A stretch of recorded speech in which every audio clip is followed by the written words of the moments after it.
উমর ইবনে আল-খাত্তাব শক্তিশালী নেতা, ন্যায়ের প্রতীক। হযরত উমর ইবনে আল-খাত্তাব রাদিয়াল্লাহু তাআলা আনহা ছিলেন ইসলামের দ্বিতীয় খলিফা, যিনি তার শাসনকালে মুসলিম উম্মাহকে ন্যায়ের পথে পরিচালনা করেছিলেন।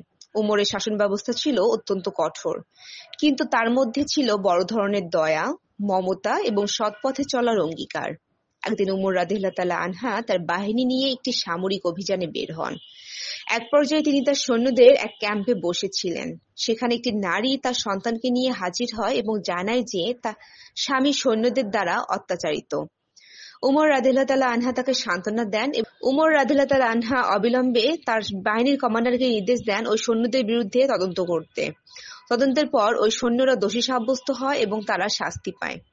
এরপর উমর রাদিয়াল্লাহু তাআলা আনহা নারীটির কাছে ফিরে এসে বলেন, ইসলামের শাসন আপনাকে নিরাপত্তা দিতে পারবে। এ থেকে আমাদের শিক্ষা, শাসকদের দায়িত্ব শুধু শাসন করা নয়, জনগণের অধিকার রক্ষা করা, ন্যায়ের পথে চলা এবং অবিচারের বিরুদ্ধে পদক্ষেপ গ্রহণ শাসকের মূল কর্তব্য।